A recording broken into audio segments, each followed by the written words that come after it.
Ora, bom dia, meus amigos, mais uma vez. Bom, vamos falar do e-mail do HB que eu há bocado não falei, comecei a falar do Alexandre o Grande. Que para mim, o século XXI, para a minha vida pessoal, será o século alexandrino. Os senhores podem ser cristãos, podem ser católicos, eu sou alexandrino. Eu acho que o Alexandre o Grande foi mais importante que Jesus Cristo. Se as hipóteses da ação do Alexandre o Grande tivessem sido concretizadas, o mundo seria muito melhor nos dias de hoje. O que aquele homem fez no século IV a.C. foi o primeiro homem inclusivo das minorias, tanto do ponto de vista étnico, quanto do ponto de vista sexual, como do ponto de vista do género. Casou-se com a corte quase toda do imperador Dário III.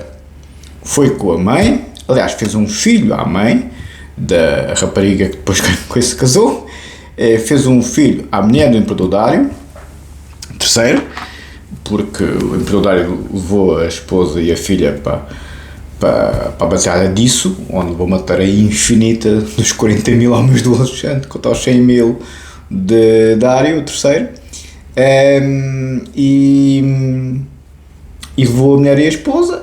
Obviamente que depois foram capturadas pelo exército de Alexandre, e ele envolveu-se sexualmente com a rapariga, voluntariamente, atenção, voluntariamente, porque ele era todo bonitão, não é? E era novinho, não é? E essa senhora chamada Estatira primeira, era a esposa do imperador Dário III, ou Dario, à portuguesa Dário, ou Darius, no registro latino. E ela teve um filho, mas morreu no parto. O Alexandre o Grande só teve um filho com a Roxana mais tarde, que por acaso matou a filha esta tira primeira teve uma filha, esta tira segunda, que também foi apanhada na corte, e o Alexandre, depois da mãe morrer, casou-se com a filha. Enfim, não é? Naquele tempo era assim. Era para legitimar a união entre o Ocidente e o que naquela altura era o maior império do mundo, que era o Império Persa, que seria hoje em dia um misto do BRICS, seria um misto da China, da Índia, da Rússia, do Brasil e da África do Sul, ou seja, tudo o que era do outro lado, porque a Macedónia é uma coisinha pequenina ali na Grécia Antiga, e o Império Persa era o gigante, foi David contra Golias. Na batalha disso foi 40 contra 100 mil, atenção, impressionante. Depois o Hefástio também se casou com uma das outras filhas desta senhora, esta tira primeira, Dripetis,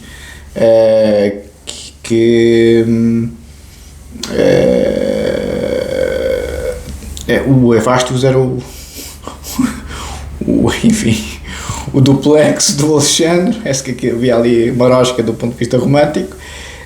Lá está, era inclusive também do ponto de vista sexual. O Hefástio, Hefastion em latim, era, ou Heféstio à portuguesa, eu prefiro dizer Hefástio porque é mais derivação do latim. Casou-se com a Dripetis, que era outra das filhas desta tira primeira. Esta tira segunda, filha direta também, primogênita, que estava prometida a um governador da Babilónia pelo Dário III, chapéu, foi ao ar. Depois esta senhora foi morta pela Roxana, que foi a última mulher de Alexandre na Babilónia, que era, digamos, a joia da coroa do Império Persa. Porque ele tinha sido feito faraó do Egito pouco tempo antes, que também que era também parte do Império Persa. O Império Persa naquele tempo dominava tudo. Era a moderna Índia, era se quiserem desde a Grécia, desde o Mediterrâneo europeu, da Europa Ocidental, até à Índia era tudo deles, do Império Persa. E depois o Alexandre foi tomando terreno, foi conquistando batalhas, isso, Alicarnasso e por aí adiante, até à batalha final, que ele tomou conta do Império todo, persa. E não parou ali, continuou mais 7 anos, ele teve dos 20 anos até morrer sempre em batalha permanente. Ganhou todas as batalhas nas quais envolveu. Nunca perdeu nenhuma.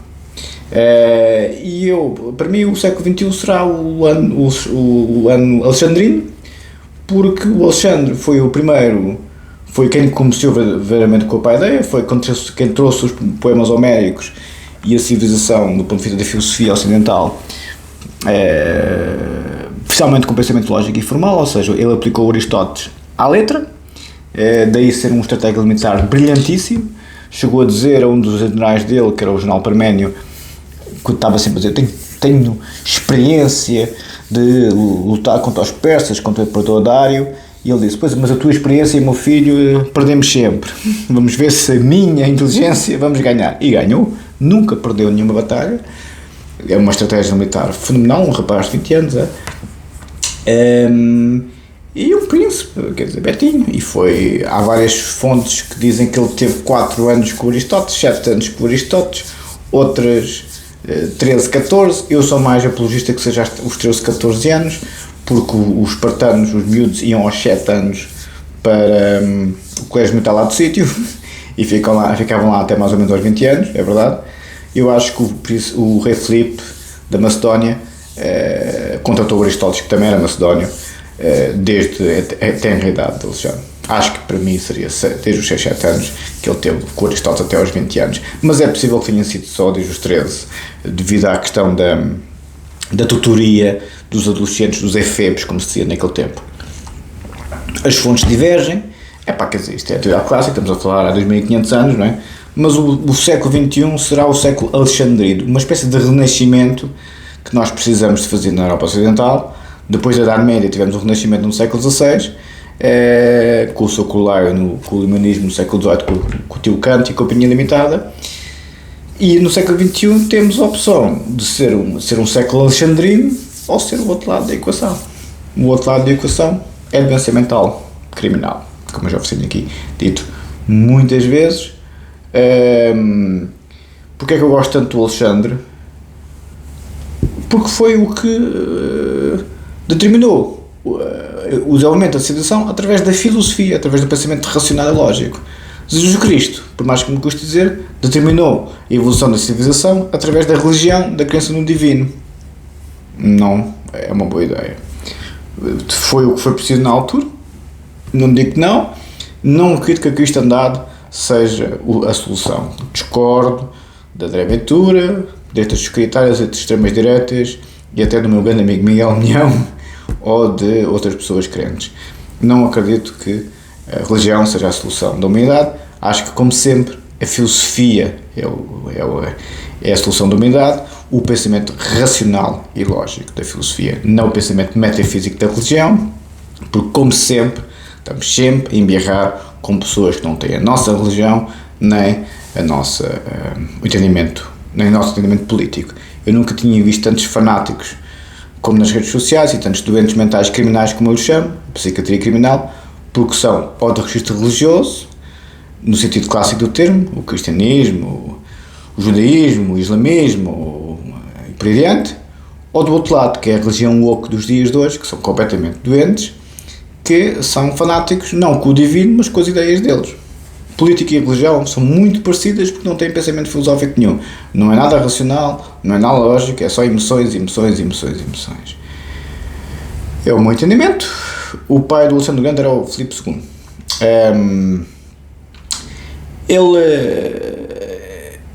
Ele morreu muito cedo, coitado, não é? Com 32 anos, a 10 de junho de 323 a.C., se não me falha a memória. E teve várias cônjuges e todas elas que naquela altura se considerava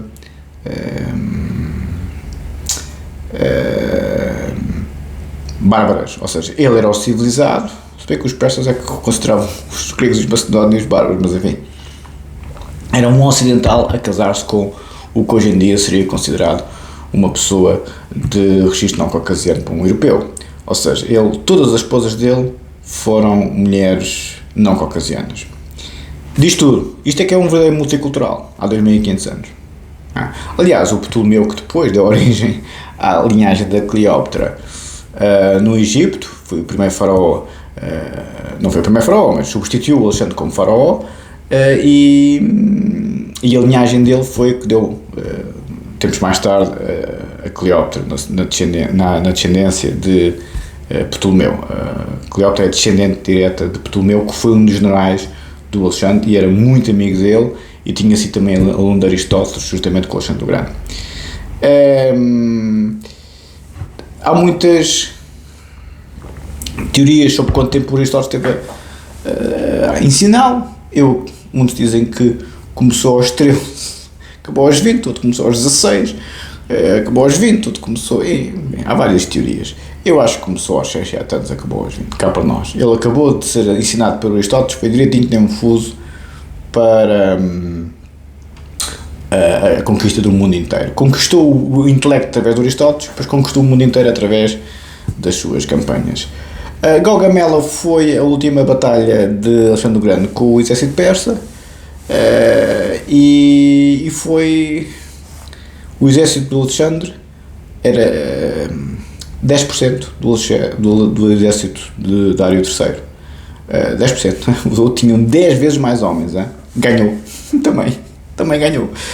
Espetacular. Espetacular.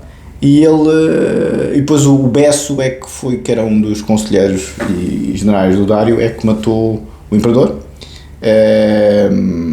E chegou a rei, aliás.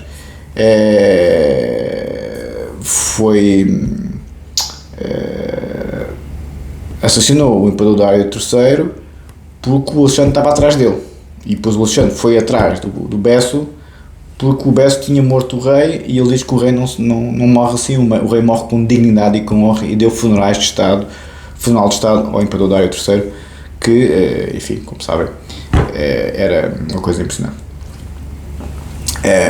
Ao que parece, na batalha de Gaugamela eram 50 mil soldados, grosso modo, da parte do Alexandre, e 250 mil, 1 milhão da parte do imperador Dário III, ao que parece, segundo a informação, as informações clássicas. Ou seja, se foi 250 mil, vejam bem, 250 mil, 50, 100, 150, 200, 250. 5 vezes mais. Isto é a estimativa menor. 1 milhão de soldados, vejam bem, não são 10 vezes mais, são 20 vezes mais, mas 1 milhão é capaz de ser demasiado. Acho que isto é, enfim, fake news. Eu acho que o razoável seria entre 250 mil soldados a 500 mil soldados, 5 a 10 vezes mais. Ao que parece, segundo as fontes históricas, 10 vezes mais é o número mais consensual. Provavelmente o imperador Dário III tinha 500 mil soldados como mercenários, e todo o império todos os soldados do império estavam lá contra 50 mil, grosso modo, do Alexandre. Ganhou. Ou seja, nunca perdeu uma batalha, e ganhou a guerra civilizacional, em que a filosofia tornou-se o desenvolvimento, o motor do desenvolvimento civilizacional. A paideia é tributária de Alexandre por completo, de Homero, de Aristóteles, de Platão e de todos os outros que vieram depois deles. A religião não é uma boa ideia, caros amigos, mas as coisas sabem da vossa vida. O HB mandou-me aqui um e-mail muito porreiro, e o Alexandre Sousa está a ser atacado, coitado, pelo pessoal das redes sociais. Estão a gozar com o homem, porque o homem é uma pessoa simples que ganha a vida. Fiquei bastante ofendido com a forma como falaram com o Alexandre Sousa, também é outro Alexandre Sousa, temos o século alexandrino. Eu fico bastante zangado, fiquei bastante zangado como trataram o rapaz.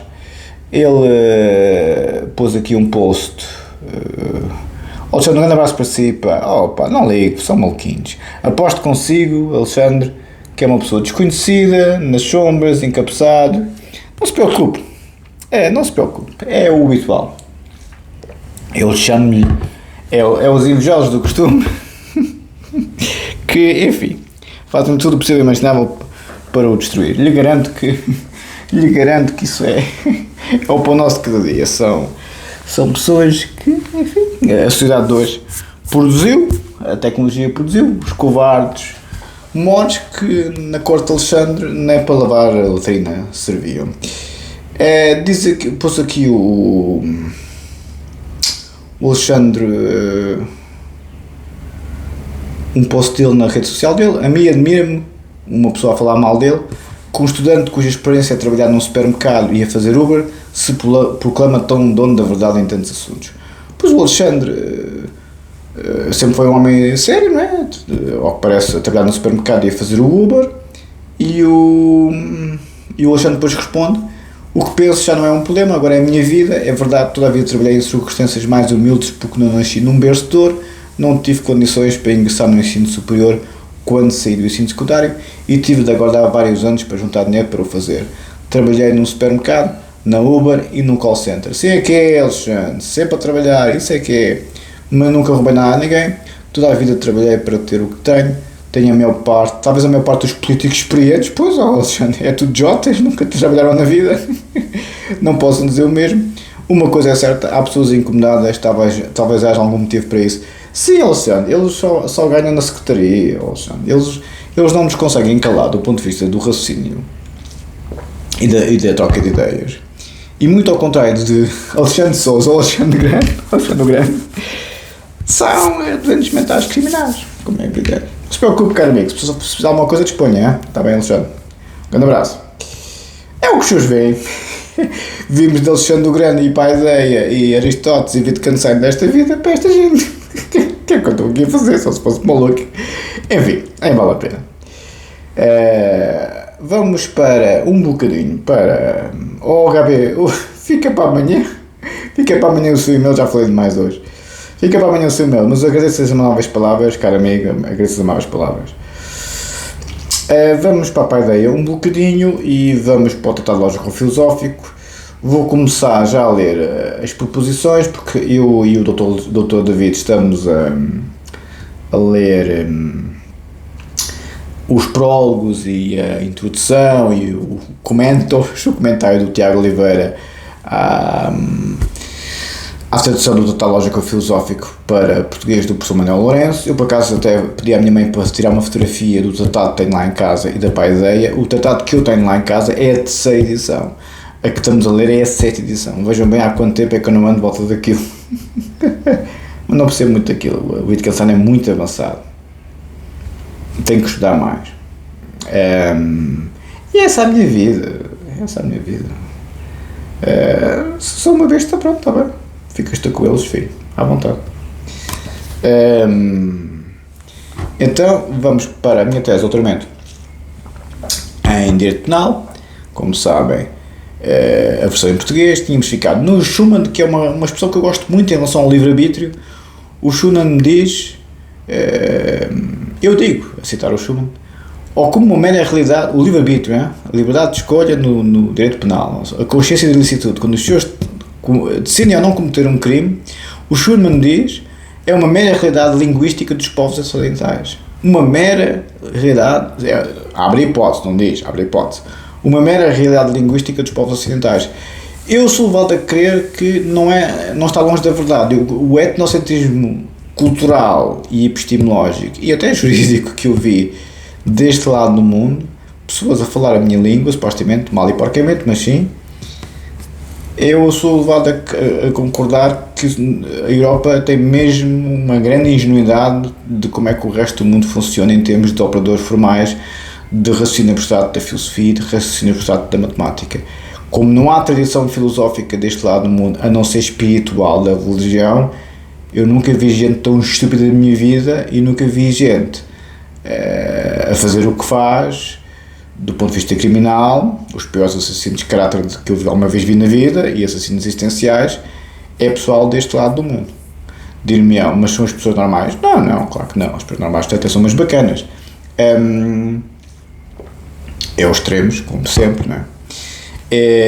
E aqui eu concordo com o Schulman. Enquanto que o senso comum, de certa forma, no Ocidente está muito mais filosoficamente ancorado, o senso comum deste lado do mundo não está filosoficamente ancorado. Os extremos aparecem muito mais rapidamente. É a minha interpretação. Mas não estou preocupado com isso, já não é o meu peditório, estou a ver. Já não é a minha vida, como tal. Dia 26 de setembro vou-vos dizer qual é o meu plano de atividades. Uma mera realidade linguística dos povos ocidentais como símbolo de uma experiência de liberdade subjetivamente vivida. Exatamente. O Schulman tem toda a razão. É como nós experimentamos liberdade no Ocidente e neste lado do mundo não há liberdade. Há 60 mil anos de doença mental e há 200 anos de ética criminal. Eles não têm liberdade interna. Têm liberdade externa. Têm uma democracia, isto e aquilo outro, mas não têm liberdade interna. Porque são 60 mil anos de doença mental, literalmente, e 200 anos de ética criminal. Os vizinhos são ditaduras absolutistas, mesmo Singapura é uma democracia muito musculada. Nem pastilha elástica te podem ter. Aliás, a minha mãe viu Singapura, a minha mãe viu o absoluto luxo e a cidade futurista que Singapura é, mas a minha mãe viu como é que os trabalhadores são tratados. Minha mãe viu os trabalhadores, um calor avassalador. Singapura é muito próximo do Equador, um calor doentio. Minha mãe, quando estava lá no Marina Bay Sands, lá na Sky Tower, a ver a Singapura toda, eu fui buscar um gelado e uma Coca-Cola para a senhora, porque aquele sol que os bate na testa até deixa a pessoa zonza. Deixa-me a mim zonzo, quanto mais uma pessoa com quase 70 anos. Minha mãe ficou lá na sombra a beber a Coca-Cola com fruta, com salada de frutas, porque aquilo era um calor avassalador. Agora veja bem que são trabalhadores a andar naquelas carrinhas de caixa aberta durante 2 horas no trânsito de Singapura. Eu gosto muito de Singapura, mas não é uma liberdade subjetivamente vivida, como diz aqui o meu grande amigo Schulman. A função do princípio da culpa na prevenção do Código Penal, diz o Schulman, em análise aos modernos códigos penais, em análise aos modernos códigos penais, é a obra do Schulman, 1984, página 162, deste modo Ross, culpa, responsabilidade e pena, está em italiano, culpa, responsabilità e pena, está bom assim italiano? Não falas italiano para não, só para saber, não falas nada, filho. Não falas nada. O 972, página 257 e seguintes, assim também Burkhardt analisa ao direito utilitário na princípio da culpa. Direito utilitário, espetacular. Bormartner Ezer, culpa e responsabilidade, 1983, página 52 e seguintes, estou a traduzir do alemão. Em parte concordante, Grasnik e Überschuld, sobre a culpa, direito e Estado, estudo sistemático do Código Penal alemão, 1987, páginas 59 e seguintes. No caso da doutrina orientalista, ou seja, o livre-arbítrio, a existência dele ou a demonstração dele não é possível, como é sabido. Centrada a questão da culpa, não poder agir de outra maneira no momento de facto, mas numa liberdade existencial da realização da personalidade do homem, a qual é dada a si próprio e utilizada no fato praticado. Como eu já vos disse 5.000 vezes e vou repetir mais uma vez, deste modo, como defende Figueiredo Dias, liberdade de agir, ou seja, o livre-arbítrio, é um pressuposto e não um critério da culpa. Pressuposto, não é um critério, é um pressuposto. Não precisamos ter isso como critério para aplicar o direito penal. É um pressuposto. Pressupostos básicos, como dizia o Biano. Conflito Figueiredo Dias,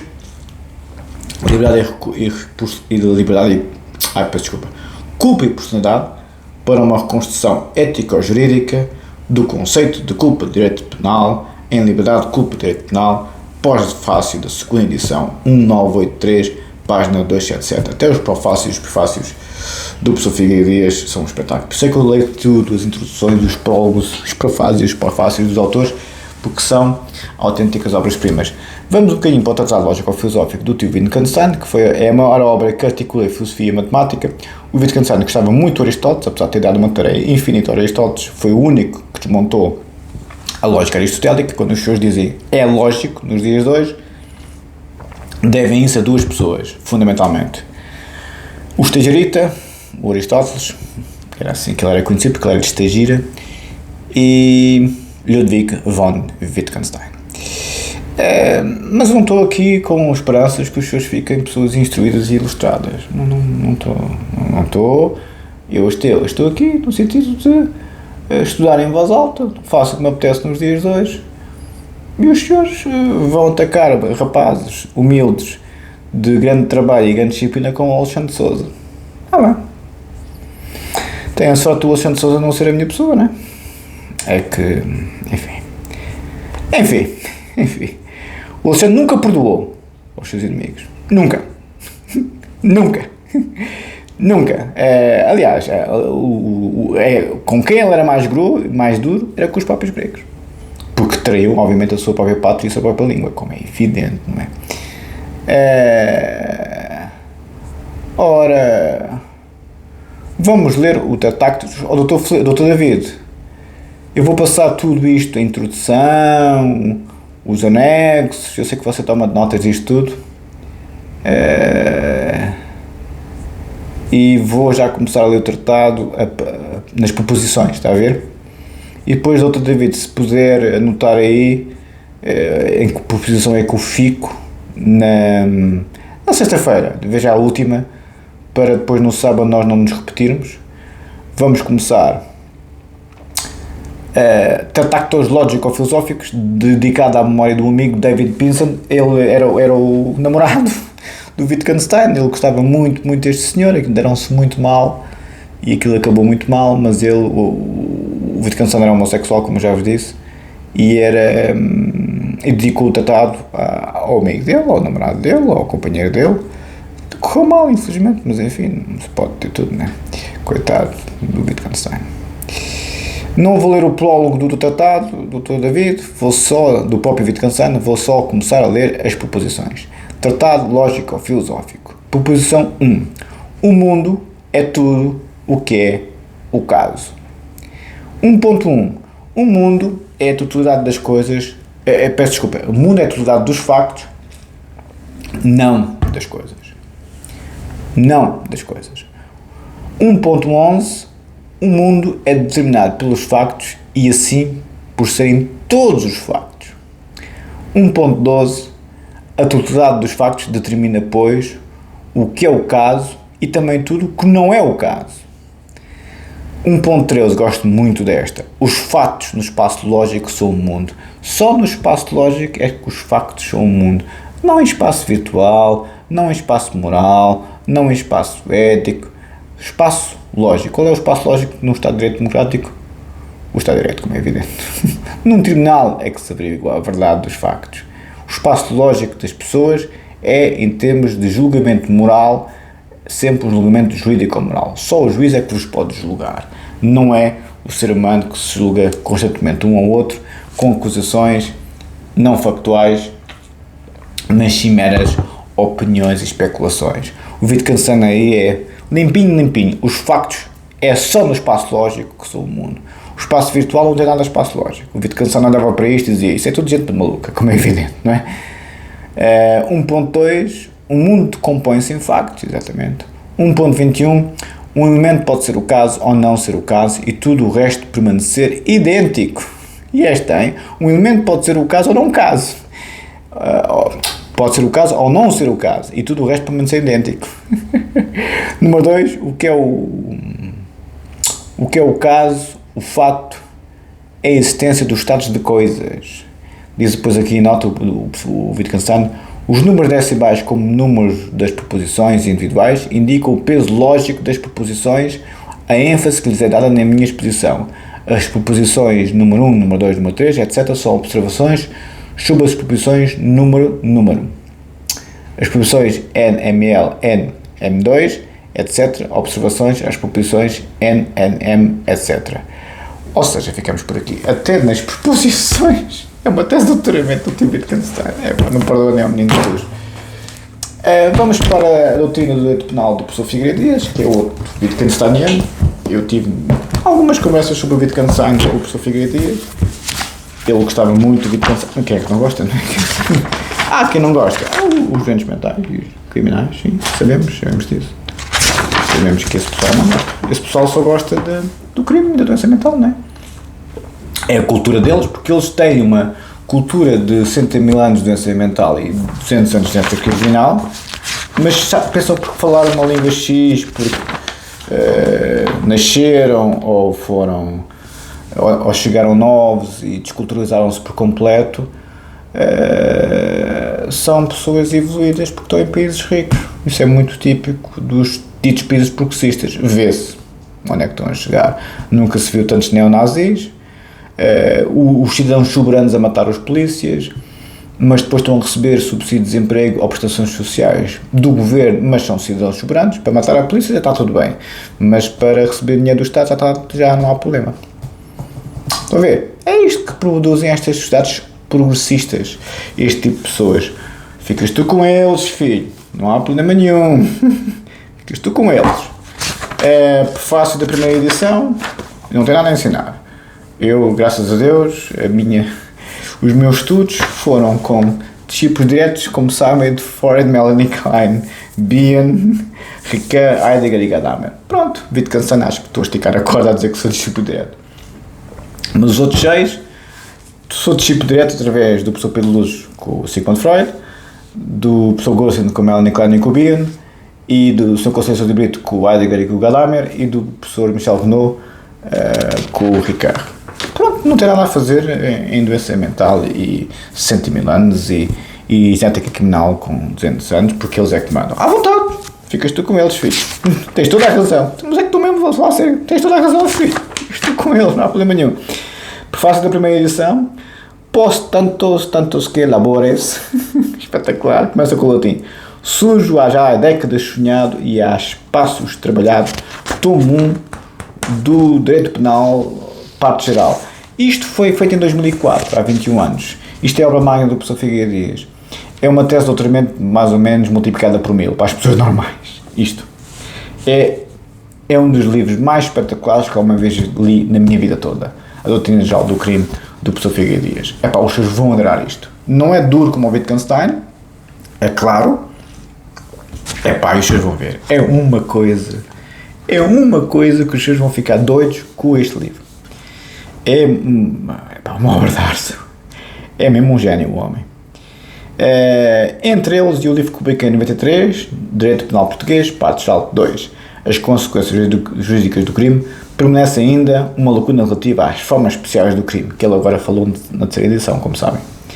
Confio em que os fados me sejam favoráveis e me permitam colmatá-la em prazo breve, elaborando o tomo 2 da obra que agora dou ao público e que deverá conter, para além do tratamento das referidas formas especiais, uma reelaboração da matéria relativa às consequências jurídicas do crime que eu tenho aqui, como eu já vos disse. Ficamos por aqui no prefácio da primeira edição e vamos para o Código de Processo Penal volume 2. Estamos na parte 2, livro 6 das fases preliminares de disposições gerais. Estamos na bibliografia, vamos acabar agora com o Roxin, Klaus Roxin e Bernhard Schumann, que eu agora acabei de citar, 2017, Código Penal Alemão, um estudo, 29, Auflage, Munique, München, Beck. Santiago Bruno Vinga, 2001, o regime das averiguações preliminares no Código dos Valores Mobiliários de 1999, em RPCC, ano 11, fascículo 4, página 632, Miguel Simachantes e outros, 2020, Noções de Processo Penal, terceira edição, Lisboa, Rei dos Livros, Germano Marques da Silva, 1990, o patrono do meu irmão, do Processo Penal Preliminar, também faz parte do grupo de professores de Direito de Processo Penal Jorge Figueiredo Dias, do Processo Penal Preliminar, Lisboa, Minerva, 2017, Direito Processual Penal Português, volume 3, segunda edição, Lisboa, UCE, 2018, Direito de Processo Penal Português, volume 3, reimpressão da edição de 2014, Lisboa, UCE. Aires de Sousa, 2003, Agente Provocador e Meios Enganosos de Prova, agente provocador e meios enganosos de prova. O direito sabe que há muitos agentes provocadores. Há muitas pessoas que vos colocam num estado de proto-tragédia. O direito sabe muito bem disso. Atenção. Algumas reflexões, Emanuel da Costa Andrade e outros. Este é o tal livro que eu perguntei à minha mãe quantas páginas é que tinha. Acho que é 1543. Liber Odisseia Plorum, para Jorge Figueiredo Dias, Coimbra Editora. Minha mãe é que é a minha bibliotecária. Eu pergunto do livro, passado 5 minutos já sabe onde é que está o livro e já tirar a fotografia ao livro. A minha biblioteca, lá no bairro Sobrevado. Ui pá, se parece a biblioteca do Sr. Conceição Zibrito na escala da Amadora. Só o hospital porque é que deve ter pior, de certeza absoluta. Coimbra Editora, página 1207, 1235. Mas o que é bom hoje é sermos todos meios gordos e doentes e fracos e por aí adiante. Boa sorte. Triunfante, Luís Lemos, 2022, anotação ao artigo 254, em comentários judiciais do Código de Processo Penal, tomo 3, segunda edição, Coimbra, Almedina, Valente, Manuel Guedes, 2022, Processo Penal, tomo 1, terceira edição, Coimbra, Almedina. Uma breve linhazinha do Código de Processo Penal, tomo 1, e depois concluímos do volume 1. Do volume 1 ficámos no Estatuto das Magistraturas, na introdução, Magistratura Judicial, Lei nº 2185 de 30/7, alterada pelo Decreto-Lei 342/88, 29 de 9, pela Lei nº 290 de 21, pela Lei nº 10/94 de 5/5, pela Lei de 44/96 de 3 de 9, pela Lei nº 81/88 de 81/98 de 3 de 12, pela Lei nº 14399 de 31/8, pela Lei nº 3B de 2244 e pela Lei nº 3 de 2005 de 29/8. A seguir é o Ministério Público e dou-vos uma linha aqui do artigo 157 do Código de Processo Penal, volume 1, e fico aqui. Por aqui ficamos. Livre a prestação de prova. Tínhamos ficado que, num Estado de Direito, o processo penal só pode iniciar-se quando haja certeza de verificações dos pressupostos processuais. Pressuposto, mais uma vez, não é critério. E só pode prosseguir quando houver certeza de verificação dos pressupostos processuais. Por isso é que a velocidade analítica é tão importante para o Código de Processo Penal. É lógico, não é doença mental, não é crime, não é destruição da vida das pessoas. Alexandre Sousa, um grande abraço para si, caro amigo. Epá, você é um homem de trabalho. Desde lá, você trabalha num supermercado e fez Uber e vai trabalhar para o call center, isto, aquilo e aquilo outro, tudo trabalhos dignos e honrados. Eu um dia conto o que é o emprego deste pessoal que gosta tanto de destruir a vida dos outros. Um dia conto. Um abraço, muito obrigado.